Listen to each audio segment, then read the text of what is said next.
Our reading this morning is by Barbara Crocker, entitled All Saints. It's one day past the Day of the Dead, and this has been a bad year. 6 funerals already, and not done yet. But on this blue day of perfect weather, I can't muster sadness. For the trees are radiant, the air thick as Caro, warmed in a pan. I have my friend's last book spread on the table, and a cup of coffee in a white china mug. All the leaves are singing like the tiny bells of God. My mother, too, is ready to leave. All she wants now is sugar, panoche fudge, tapioca pudding, pumpkin roll. She wants to sit in the sun, pull it around her shoulder like an Orlon sweater, and listen to the birds in the far-off trees. I want this sweetness to linger on her tongue, because the days are growing shorter now, and night comes on so quickly. The long summer has faded now, and these last days of October and first days of November mark the beginning of the coming winter. The frost has arrived to steal away the last hardy blossoms in our gardens. Leaves are falling from the trees to create a rich layer of insulation for the earth beneath. Geese are flying south, and some of us have been blessed to see them and hear them flying overhead in formation. Next week, we turn our clocks back an hour, and the days will be crisp and cold, the evenings suddenly dark. The children, and especially the adults in this town, have played with death and fear in the form of Halloween costumes and haunted houses. I had fun with some of you last night watching the fantastically costumed partygoers headed into the Halloween ball at Town Hall. This week, Christians mark All Saints and All Souls Days, both holidays commemorating the dead. And in Mexico, families are celebrating Dia de los Muertos, the Day of the Dead. If we were members of traditional Mexican families, we would be going to have a picnic on the graves of our relatives, celebrating, remembering, and honoring. We would take food from our altars, favorite foods of loved ones passed away, prepared lovingly in their honor, and placed there on the altar by their pictures.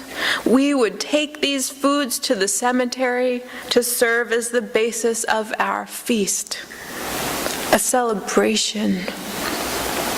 These Day of the Dead traditions, building altars and picnicking in graveyards, are ones that honor death instead of running from it. Ones that celebrate life along with death.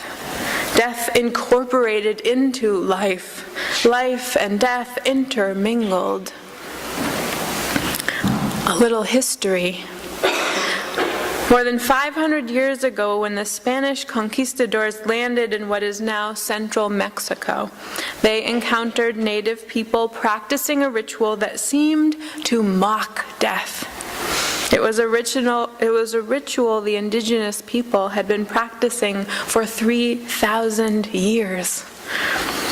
When the Spanish infiltrated, they brought with them their Catholic faith and began an effort to convert the natives and put an end to this sacrilegious and pagan observance.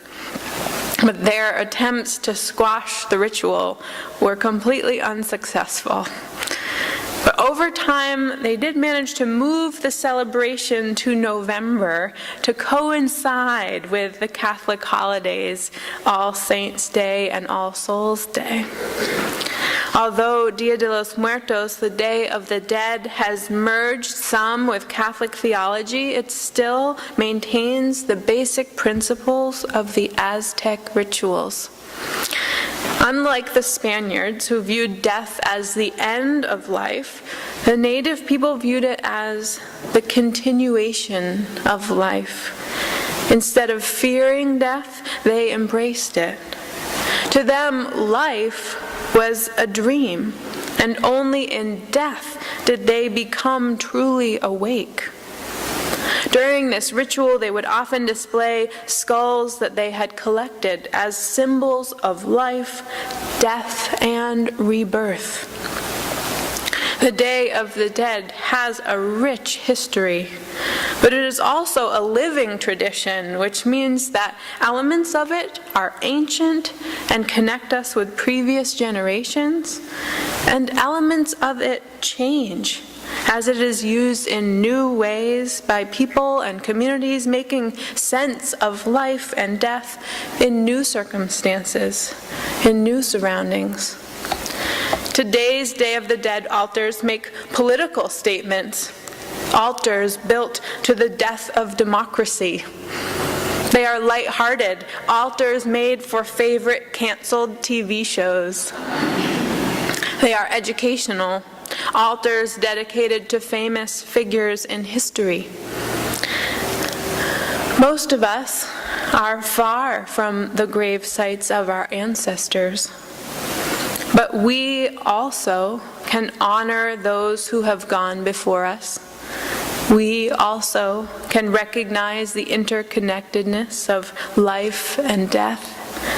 We can invite death into our sanctuary today as a way to honor those we have lost, but also as a way of including death in our spiritual lives in a playful way, in a sort of, I'm not afraid of you way. We can also take part in the living tradition of the Day of the Dead by creating an altar with a message.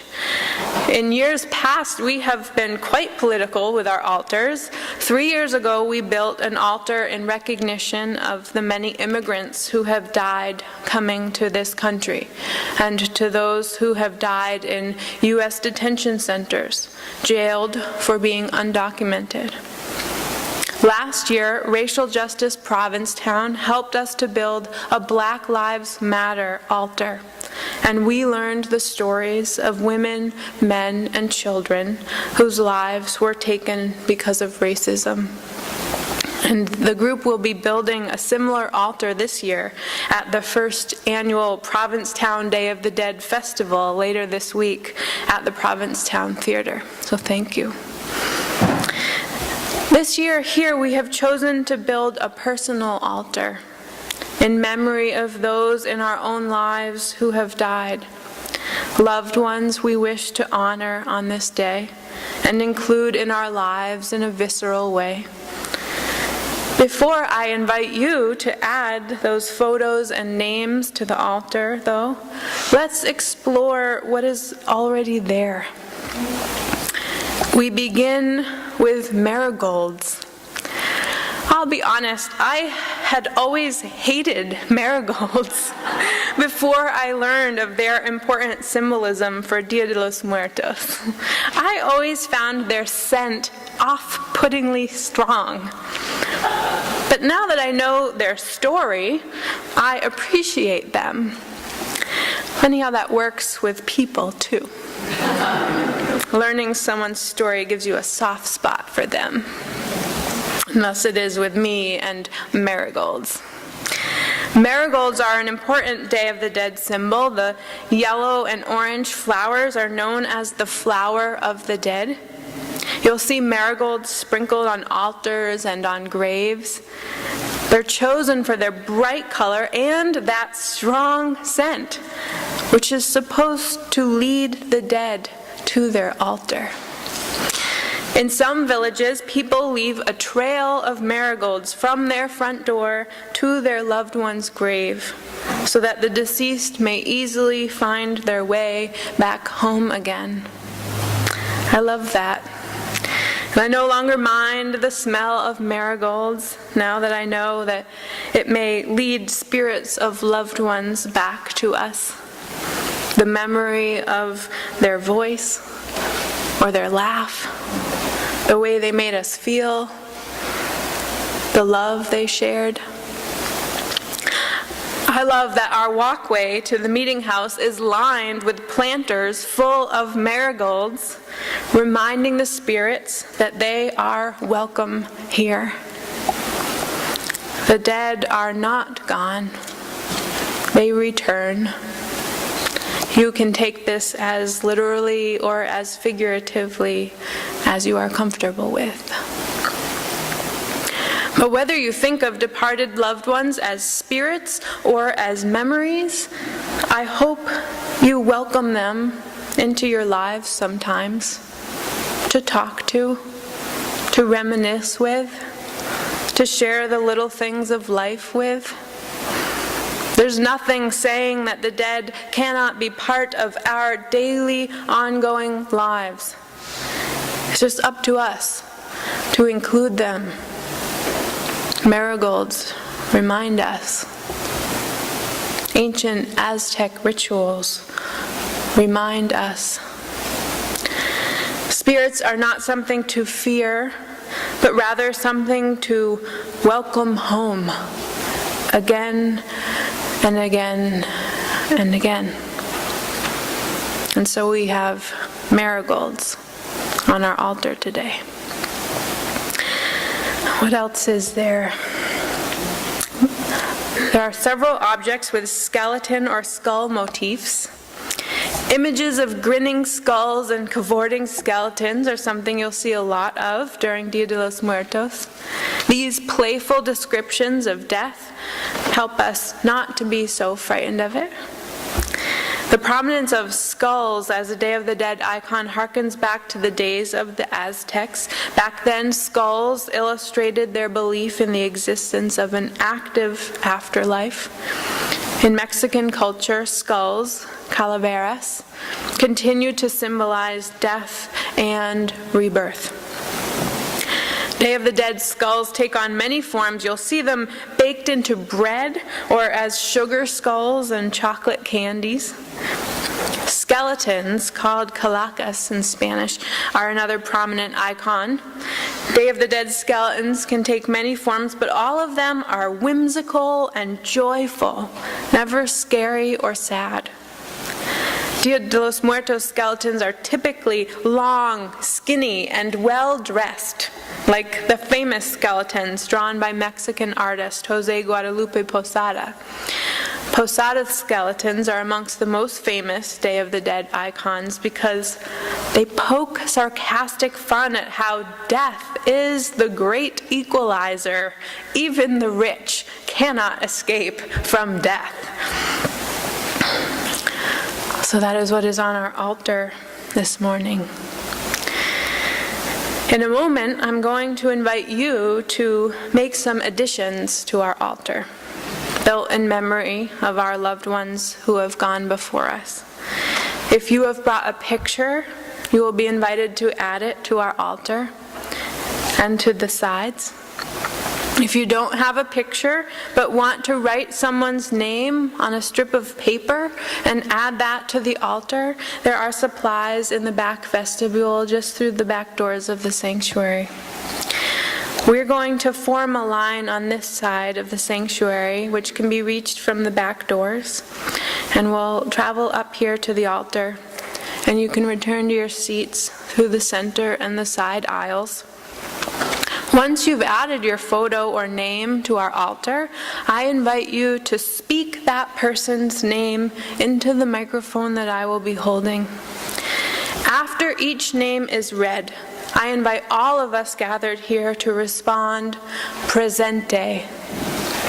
By speaking these names aloud, we fully invite the spirit of our loved ones to be with us here this morning.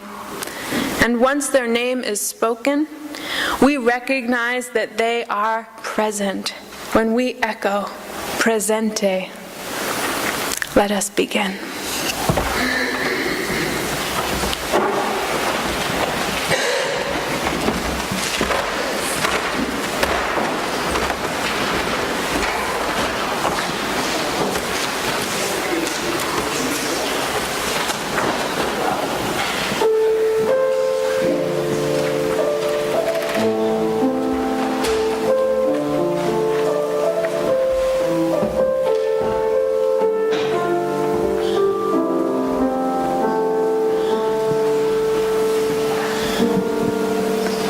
Effie Mae Parsons, George Stanley Hudson.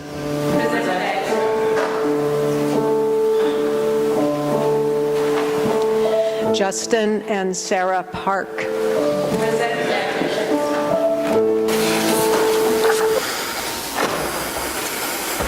Thank you for speaking those names aloud. They are here. And I hope you'll join me now in a responsive reading by Heather Januels entitled "This Sacred Thread." It was in the Orders of Service, and it's on an orange sheet. And raise your hand if you didn't get an order of service, and maybe someone can share with you nearby. Okay, I'm going to speak the regular type if you'll join me with the italics. This sacred thread. They once dwelled among us, the people of memory. They who knew us, they who taught us, they who hurt us, they who loved us. They touched our lives time and again through their presence and their absence, through familiar saints and favorite songs, through old stories and renewed sorrow.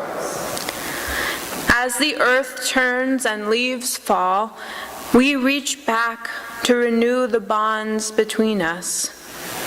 With hearts and hands open, we hold on to love, ever stronger than death. We reach back in gratitude and understanding. Without our time together, the pain and the joy, we would never be who we are today. We would have little to pass on ourselves. Without fear, with thanksgiving, and with hope for all that awaits, we remember those who have gone before. We honor the circle of life and death and our place within this sacred thread. Amen, and blessed be.